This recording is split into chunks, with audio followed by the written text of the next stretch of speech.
Hello and welcome to another episode of Expert Commander. I'm your host and official 1 out of 10, Christopher Armour. I'm the significantly fresher rated by critics, but not by audiences, Nick Gonzo. I'm not just being incredibly self-deprecating there. I have actual mathematical evidence to back up the fact that I'm a 1 out of 10. And I don't know what rating Nick got, other than that he was certified fresh. You know what gets me as well is that that when we first started speaking about this, you just assumed that I was better than you. And I think of course. I was a 1 out of 10. The reason being is because you can't get any lower than your score. No, exactly. We should really explain what we're talking about. Yes, context for this is that today I did the online quiz, self-assessment, test, exam, whatever, that the NHS has rolled out recently for sort of self-determining how healthy you are. I would call it a stringent digital analysis of your own inner psychological machinations. Because there's a slider on it that says, how do you feel? Over the moon, down in the dumps. And I'm like, this is a really good way of gauging my mental health. I just kept swinging it from one end to the other for 20 minutes. And just... Yeah, so it's this online quiz where like you fill out a bunch of questions about your lifestyle, and I haven't mentioned this on the podcast before, but like I am kind of becoming a jock, and you know, I'm trying to get in good shape, and I do a lot of running, and I do a lot of play a lot of tennis.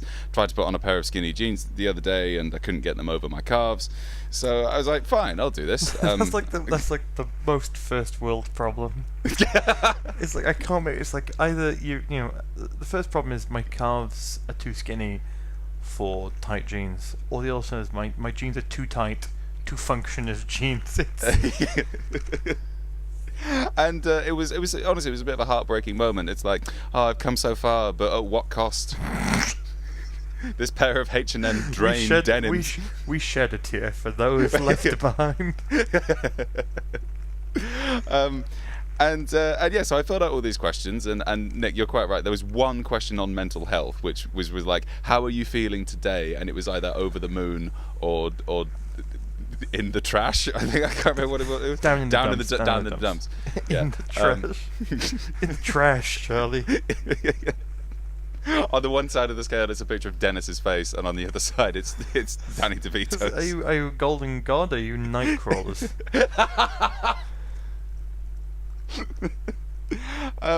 So yeah, there are two types of people in this world. There's the sort of people who can sing Dayman to you, and there's the sort of people who can sing Spiders bracket Go Fuck Yourselves to you.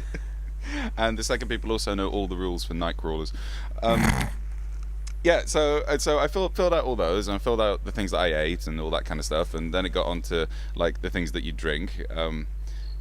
Yeah, and then the other half, and then there was a box that said everything. No, I was honest. And then I clicked that I was a smoker, but I didn't say that like how many you smoke a day or anything like that. And then it says like get your results. So you click that, and it gives you a little like speedometer kind of dial, and the needle went all the way over to 10, and then all the way back down to 1. And at the bottom underneath it said, "You're at rock bottom, Christopher. The only way is up." Well, I mean, to be fair, I think that I believe that as soon as you click that you're a smoker, it just goes, yeah, we're cashing out. Well, I think that's what it must be. I think I just got blackballed because I smoke. I think from their perspective, all smoking is bad smoking. No, they, quite. They didn't even ask you what you were smoking. It's like on one side of the scale, menthols, and the other side, crack. You know, like, big difference, you know. Yeah, and once I'd gotten over the horror of the result, and also kind of gotten over the existential terror of them referring to me by my name as well, I was like, oh yeah, I looked at the breakdown of the results, and like what I ate was in green or like greenish orange, and then my exercise was in green, and then just at the bottom it was like smoking, and then like a giant red like blob. Like a picture of you, but like actually you. Like somehow they've got a picture of you like in a coffin. Yeah, like the NHS is granted access to my front-facing camera, and just like pastes a photo of me over like an in-loving memory card. So yeah, I'm officially a 1 out of 10. Apparently, I'm glad I wasn't having a particularly bad body image day today. Otherwise, that would have really fucked me up. You posted a picture of yourself on Instagram immediately after this, and you were looking sousy. Thank you very much. You were looking, you were looking. You were a thirst trap, I think is what the. You look like a Calvin Klein underwear model. Like there were lines on you that I have never seen on my body. There are hard bits, but they're supposed to be hard bits. So I would describe myself as a doughy man. I'm not going to do the thing which you're clearly implying that I should do here. I'm not going to throw up that picture of me on the screen now next to a photo of you. That no, would just be... I am most definitely not implying that. It's like I do not want people to see me with my shirt off. I don't think I have a shirtless For photo various of you. reasons. There aren't any. I have destroyed them all. No, so you can mock up a picture of one if you'd like, but it ain't gonna be coming from my personal stash of photographs of myself, right? So you would describe yourself as a doughy man, which I think would is say incredibly. so, I think that's rather cruel on yourself. Well, okay. But Well, I mean, I've lost weight recently, but even then, I still. The worst part is the more weight I lose, the more I sort of like feel bits of me sagging downwards. It's just like but gravity is not the friend of the overweight man. Well, the thing is that like when you're really fat, bits of you are hard. Like you have calcified. You have engorged elements, like bits stick out, like sort of hard corals at the bottom of the sea. But when you start losing weight, there's a lot of excess flesh, which is less fun. But I'm quite I'd say a soft gentleman. Physically, but in fairness, you are also incredibly tall. So. I am incredibly tall. You are right, and the thing is that I'm kind of in proportion as well. Like, so I'm kind of I fill out my frame, so people forget that I'm tall until I get up close and they're like, holy crap. You forget that they're tall until you're just towering over them, minutely examining their scalp. That actually happened to me. My friend was moving to Hawaii. And so I knew her from the creative writing society that I run in Leeds, and I went around to her house to go pick up some stuff because she was selling off her junk, and I was buying the prizest of all junk, the GameCube from her, with Donkey Konga bongos. Oh, what, the controller? Oh yeah, you can play Donkey Konga on the bongos. It's amazing. The thing is that you forget that because games from the past have like 4 options for things, there's not really much playability to it. It's like I've done all 6 songs. I can move on to another game now. I feel like there's a photo. I don't know why I know this. I feel like there's a photo somewhere of the band Evanescence playing the Donkey Kong game on the GameCube using the bongos. I really hope there is. I really, really hope there is. And like, if there is, we'll put it on screen now. Yeah, just I would hope there's like I don't know Danny Filth from Cradle of Filth sat there with one. The band Lordy in full makeup, just with with Wiimotes. With playing Wii bowling. So anyway, I went to her house to pick stuff up, and she would just sit there in her living room. She's like, "You're really tall, aren't you?" And I was like, how have you not noticed? She's like, well, I've only ever seen you in the context of around other people. When you're in my house, it's a bit overpowering. So that bit in Lord of the Rings where like Gandalf turns around and just smacks his head against the chandelier. Exactly. It's like you only realise that that there's a big height difference between Ian McKellen and Eli Roth. No. Ian Holm. Elijah Wood. Oh, Elijah Wood. Oh, sorry. That would be a very different film. Sorry, tall guy, doughy guy, soft in the middle. Got flaps in bits. People should have flaps, and I was kind of like, well, what if I'm a 1 as well?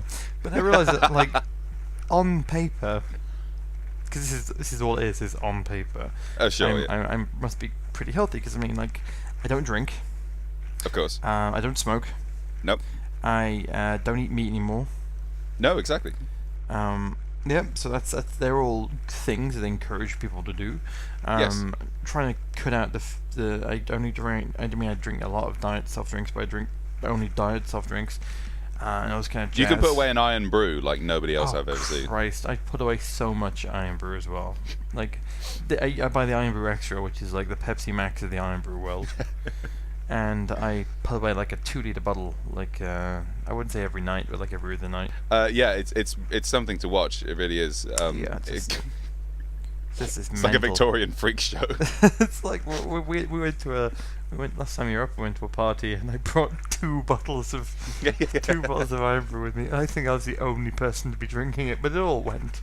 Yeah, and I was like, Nick, do you really need that much iron brew? And you gave me a look of genuine fear, like you weren't sure whether it was enough. I was like, you're right. I should go get a third. It's like I put it in the boot with the other 12 bottles just in case. But anyway, that's why I went into this this thing thinking it's either going to go really well or really badly, but it's not going to be represented the truth. But then again, I thought to myself, to be fair, like I do quite a lot of cycling. Yes, yeah. I cycle to work. That's like 12 miles there and back. So I not every day again because I'd die. But I'd be walking everywhere like John Wayne. I'd be walking like I got rickets. Just no. Because the thing as well is that because I do a lot of cycling, I've got very, very, very fit legs.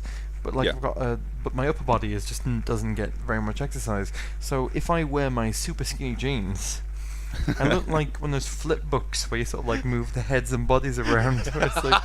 It's like fat art student head, fat art student body, and then really sexy legs. If the rest of my body matched my legs, I would be dangerous. Like I would stop traffic. People would be walking down the street, be like, "Look at that sexy man." But anyway, so I started out filling out the form. And as you go along, it does stuff like sort of goes, before you move on, consider this. And I was honest with it. I was like, I'm a vegetarian, but I'm not vegetarian. I eat a vegetarian diet. There's a difference, I think, in my head. Because I still have a Red's barbecue voucher that I want to use at some point in the future. That's the only difference. It's the only difference is that I know that at some point in the future I will eat meat again. Sure. He has killed. He will kill again. So and I went through it now, but I don't eat that many fruit and vegetables. I eat sort of like maybe 3 or 4 a day. I don't really ever hit my 5. I'm going to be honest with you. Filled out the whole thing. When I filled out the booze one, that was funny because it's like, how often do you drink? And it's like, often, all the time. I'm drowning. Help. And then last one's like, never. Don't touch the stuff. And I clicked that one, and it just came up with, congratulations, Nick. Your drinking is within tolerable limits. I'm like, not drinking at all is tolerable limits? You should come up with, well done, you snooty fuck, you don't drink at all. So I filled out the whole thing and did all the sliders, and even on the exercise bits, you got sliders like, how often do you do exercise a day? And it says walking fast is exercise. Yes. And I'm like, that I just sort of throw myself everywhere. Yeah. So I put down like 15 minutes quick walking every day. Well, you do also have a dog as well, so I mean, that's vigorous. So I put down half an hour on the weekends for dog walking. Yeah. And it came up with I'm a 7 out of 10. Really? Yeah. Jesus, well done. Yeah, I feel like the picture of fucking health. I'm sorry. You are mathematically 7 times better than I am. 7 times as heavy as you leaf of a man. But it, all joking aside, this did prompt me to realize that there is some work to be done on this Herculean aspect. So I have downloaded the Couch to 5K app. Oh, really? I'm gonna regret it later. No, I'm gonna have another app to ignore. No, I'm gonna do it, I think. We haven't discussed this at all. Like, this is the first time I've heard of it. I like to drop life-changing news on people on podcasts. Like my life-changing, not yours. It's like yours is gonna go unaffected by this news. Oh, that's brilliant, man. So I can't remember. I never did Couch to 5K. Is this episode of the podcast just going to be about health and exercise? I hope not. Okay, so this is very off-brand for us. But I've never done Couch to 5K, but I understand that like you obviously do it in increments, and you'll start off by like, you'll run 200 meters and then walk for 50 meters and then so on and so forth. Although there used to be a thing where like you could post that you were going for a run like on social media, and every time somebody liked it, it played like applause sounds through your headphones, which I thought was weirdly dystopian, but kind of charming at the same time. Well, right, here's the thing, is that when I quit drinking, I anticipated it to be probably harder than it was. Yes. So I downloaded a bunch of apps and things, and I have got 2 on my phone, which I keep around, and one of them is literally just a sort of how many days have you been without alcohol thing. Yes. And the other one is a slightly more complicated one that's like, based on your average drinking, this is how much you saved, based on, so on and so forth, like, let's crack it open. Again, it gives you the health kick, and it gives you the financial materialistic kick as well. Yeah, so like money saved. So I put in that I was spending about £4 a day. Yes. Yeah, thinking about it, like that's probably, there would be days where I wouldn't drink, but there'd be days where it would, £4, £1 a day. Yeah. Yeah. So on that basis, I have saved £2,220 since I stopped drinking. All of which you have spent on vinyl. Oh Christ, yeah. And a really expensive board game as well. Just one. So yeah, and it's like, I've not had a drink in 799,053 minutes. So there you go. I like that it calibrates it in minutes. That's really cool. Well, I can do it in seconds, but by the time I get to the end, it'll have changed. Is that 47 million? Yes, it is.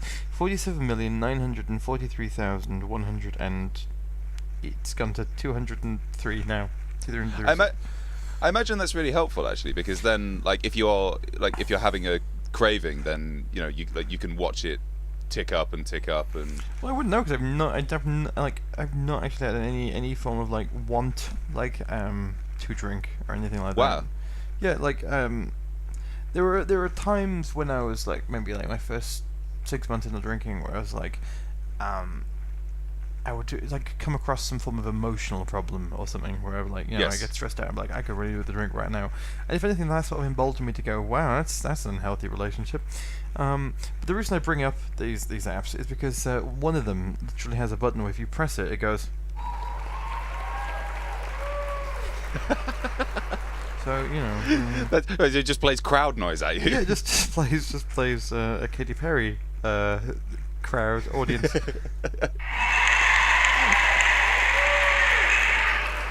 Which is quite nice. Congratulations, you're not shit-faced. I like that. I like that though. It just gets, I can press it and be like, hey. Yeah, there is. I just realised how much it sounds like somebody falling down a lift as well. I cannot tell you how piercing that is in my headset at the moment. I dread to think how it's I feel like I'm being up. stabbed in the ears. Oh god, I might just dub over that with crowd sound Just effects. like you just going whoa. I've also got this other one that goes. Sound effects Nick can make with his phone. Sober. That's literally all of them. I'm gonna play "Turn Down for What" now, just for a second. Turn down for what? Just a couple of moments. Not too much, I'll get copyright infringed. But there is something about just having a button that says "well done" that's pretty nice. Like, yeah, and I think like that feels instinctively kind of pathetic to admit, but like it's not really. So there's nothing wrong with somebody saying you did a good job. And just like, even if sometimes we have to remind ourselves we've done all right. Yeah, and there's nothing wrong with like wanting that either, like wanting to be told, yes, you've done a good job. Well like, done, you. Well done. Like you're doing okay. I mean, you should never confuse like that with actual validation. So like when you post something online and you don't get the likes, it doesn't mean people don't like it. You should never sort of conflate the two things. But just sometimes you have to remember that you have done something cool. Like even if you you draw a picture, you put it online, it gets 100,000 likes. Brilliant. If you post it online, it gets no likes. Also brilliant, because at the end of the day, nothing's changed. You've still made a thing. You should be proud of that thing. Yes, yeah, exactly. And the thing which exists, however much you think, well, maybe this isn't the best thing I could have done, or maybe this isn't great, or regardless of any external validation you get, it's like it's still better than a thing that you only thought about. Yeah, exactly. Like the greatest idea in the world is still always going to pale in comparison to whatever somebody's made, because an idea is just an idea until it gets made into something. Yes, exactly. Speaking of which, do you want to plug your Inktober pieces? Oh yeah. I was literally about to say if it's still October when this comes out. It will be. I sort of cack-handed stab at you, but then I realised also that You bastard! I just realised what you did. yeah, but even if it isn't, they'll all still be there. I'm a day behind, by the way. First of all, you want to explain what Inktober is? Okay, yeah, good point. This is why you're in charge, Chris. It's because Thank you very much. You've got a steady hand on the. I almost said ladle. I meant tiller. You have a steady hand on the ladle, stirring the soup of this conversation. Why are you stirring with the ladle, though, you idiot? Right. So Inktober is a competition. I would say competition. It's a competition where you sort of like beat yourself, but like it's a sort of an event where every day in October you're encouraged to draw a picture involving ink, effectively. So like Yes. And it's like there are loads of prompts out there. There are hundreds of different sets of prompts. There's official ones from Inktober, and they run their own Instagram and Twitter presence, and they've got like loads of different prompts sheets and stuff, and other artists do their own ones and things like that. And the one that I go for is a guy called Craig Gleason, who is I think he's in Texas. But either way, he's an artist who does like loads of cool character designs, and he invites his followers to redraw his characters in their style. But I just have a tendency to ignore what he's done already, and then just draw my own character based on the word he provides.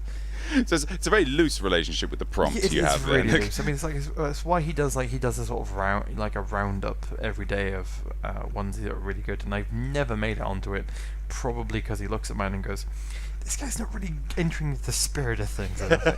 But so I did it for the first year last year, and I actually did it as well. I actually I didn't do it in October. Jeez no, but I did 31 pictures to the theme. Yes. This year I'm hoping to get it in, actually get it into October, get 31 done during the month of October, rather than the month of October plus the first week in November. Yeah. Yeah, because that's National Novel Writing Month, which is Oh, a God. whole little different kettle of fish. But anyway, so Inktober, I'm doing. So last year I did the prompts, and I thought to myself, I will not only draw a different guy every day, but wouldn't it be really cool if I added a little bit of watercolor color to it as well? Yes. So I thought I would do 31 watercolor portraits in October, which, upon reflection, is an absolute fuck ton of work. And I'd even realised that Craig Gleason doesn't even do watercolors. He does like Pentel Pro Marker drawings. Yeah. So I mean, and also it's his job full time. So like, he does a full color one every day because he does it for a living. I do a full color one and also manage to nail down a job as well at the same time. An achievement is born. So this year I thought I'll simplify it. I'll do them black and white, and I'll focus a little bit more on the context. So so his idea is that there's like bad guys, like a bad guys club, like they're all just like different gangs of different villains, and they all have different sort of. They're all kind of silly villains, like Moon Goon, who in my version is a gangster, but his head is the moon. Yeah, Just silly stuff like that. And I thought I would posit that they all live in one big castle together, called Castle Bad Guy. Which just I love stuff like that. I love stuff like that. Give it a stupid name, like Operation Castle Bad Guy. That's pretty cool in my head. I think you put Operation in front of it. Operation Castle Bad Guy. Yeah. So and also I've done like a little scene, but they've ended up becoming the most complicated things. Yeah, well, you have a tendency to bite off an awful lot more than you can chew. Yeah, in like just generally, really. So, my sister. I saw you try to eat a sandwich once, and it was choking to death every lunchtime. It's horrible. My sister says you can't join a club without trying to run it, and that's kind of like the truth. Is that like I don't want to just do something. I want to do it the best I can. But Yeah. so I've really been playing with angles and framing and perspective. But like one of them I did on Sunday was a bunch of like, it was a picture from the perspective of somebody on an operating table, with a whole bunch of surgeons stood around them, all holding medical implements. But every single surgeon's got the head of a different medical implement. Yes, we'll put that up now actually, because I saw that on your Instagram and I thought that was excellent. Really love the perspective in that. I really, spent some time working on the perspective on it, and I felt a real sense of achievement when I'd done it at the end. Yeah, totally. And because this is the second year that you've done this project, and your first collection, I suppose, of Inktober sketches were collected in collated rather into a book called Season of the Bad Guy Volume 1, I think. No. What was it called? It was collected into a book in January, and it was called "Your Laws Will Never Hold Me!" Exclamation mark. Okay, so I was slightly off on the title. And now some chat about Nick's master's degree. I booked in 3 hours in the print studio tomorrow, and I'm going to cool. go to the. So we have a Riso printer. I don't know what that is. Sorry. Don't worry, I want to explain because it's my Okay. baby. So a Riso printer is basically kind of like a photocopier. Okay. Yeah. You put your object on the top, and it scans it. And what it does is it creates a printing plate in a drum of ink in the middle. Okay. So it then will print only the areas that have been scanned, basically. But Oh, right, okay. it like literally prints it. So rather than sort of photocopier uses like a toner, and it sort of like electromagnetically like energizes the paper, and then Yes. like the ink sticks to that bit, and then that's it done. I don't know enough about photocopiers to be able to dispute that, but that sounds about right. Yeah, it's like I don't know enough about I don't think that's right, but it could not. I read about it in a GCSE textbook once, Oh, it must be true. but that was a long time ago. So it uses something to do with like positive and negative charge to basically implement a design onto a piece of paper, and then toner Sure. sticks to the bit that's been positively or negatively charged. What with and how, I don't know. No. I am not a science man. I'm an art guy. Okay, big difference. So it uses like it uses ink to actually like print off stuff rather than using, like toner. Yes, yeah. And you get imperfect stuff. You get like layers of ink rather than, you get like a sort of machine created Piece of individual art. thing. Yeah, exactly. Yeah. But you have to change the drums on it. It's like you only have one color in at once. So like you put in the blue and you print that, and you put in like the red and you print that, and you put. So I've booked in 3 hours to just literally go to that machine and go, what do all the settings do, and just print out everything, and then just like cut it all apart and just stick it in a book so I know what I'm doing. Oh, that's really cool. I had so much fun the other day. Just I went up there at the end of after a lecture, and I just started experimenting with it, and I just run off a bunch of stuff, and some of them were terrible stuff because I didn't know what I was doing. Like I was just like making all like sort of a claggy mess with like dark green over dark black and stuff and things. Yeah. But like some of the stuff I made by accident looked really cool, and I think if I'm doing this by accident, what would I do if I can invest some time in this baby? Yeah. So, what can I do? What can I do if I actually think about it? Yeah, exactly. So I want to go in and do some fucking art science and work it all out. I think tomorrow. I love the mechanical process of that. Actually, I also, I mean, we mentioned like the inconsistencies of the Riso printer. I like it's like a machine. It's like a machine doing handwriting or something, isn't it? Like yes, it's all uniformly recognizable as the same thing, but it's not identical from piece to piece. Well, it's like, I suppose you want to get real sort of arty-farty about it. Where do we draw the line? So, if you've ever watched any of my live streams, people know that I do like lino print and stuff. Yes. And so I made my first printing press out of like a bookcase, and it was I think Sundry other items. Yeah, sundry items of household guff that I found in the street. Yeah, it's true. The wood. I know. The wood that came from that was like somebody abandoned it outside my house. I was like, okay, fine, a gift. But I think I called it like the Devil's Toaster or something, and it wasn't particularly very effective. So I ended up. My ex-girlfriend bought me a printing press for my last birthday, It's a little hand one that you sort of like pull over and press down, but it's more effective than the previous one. And then now I'm at the print studio. I have access to some incredibly incredibly old printers. Like they have a printing press that is 150 years of age. Yeah. And it's perfect working order.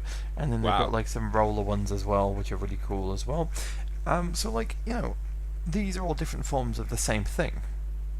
Yes, but the results are going to be completely different, aren't they? You take your printing press plate, you apply your ink to it, you put the piece of paper on, you run the piece of paper over a thing that smooths it down, then you take it off, and then you get a different result. In my house, if you're using your printing press that I made or the other one, you get a wooden spoon and rub the back of the thing as well, because you need as much help as you can get.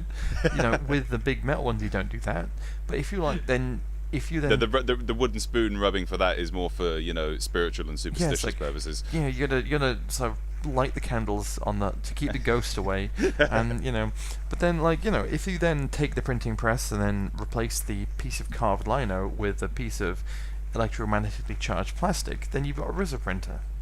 So when does it stop being art and when does it start being a mechanized process? No, I don't know. I don't know if the line can really be drawn in any kind of significant or productive way, because if you're using a printer, each printout of the same page that you print out X amount of times will be slightly different. Just because of the way that the ink runs out. It might not be obvious that they're different, but there will be microscopic differences in the quality and consistency of the ink. But there was an artist who created machines to create art. So it was just I can't remember. It's like one of the artworks was called War, and it was two shotguns dangling from a ceiling, and just intermittently on a timer fired red paint at one another. So the actual creation, the actual mode of creating the artwork, the actual application of the paint by these automatic devices became the artwork as much as the resultant spray from whatever it is that they were doing. This is what it's like in seminars, is that I'll be sat there and be like, well, there's an artist one's called, and they I don't know, they did a thing, shut up. I'm older than all of you people put together. That's why too. I sit there and I go. But just everyone else is sitting in petri dishes. Well, there are a lot of So I went to a lecture on Wednesday, and we sat there, and at the end of it, we're having a conversation about when the lecture was any good. And somebody went, "This artist went." There's an artist presenting the works, and one of my colleagues went, "Oh, they didn't half go back in time quite far. They did the artwork from before I was born." And I was like, "Well, the earliest they went is 1991. What are you talking about?" And I went, "Yeah, I was born in 1997." I'm like, "Get the fuck away from me! Get away, you youthful skin that still stretches and returns. You've got a working metabolism. Look at you. You haven't seen what I've seen." But yeah, so Nick, you are within tolerances, surely. You're not massively older than this person. Thank you, Mr. NHS self-assessment form. Nick, you're well within tolerances.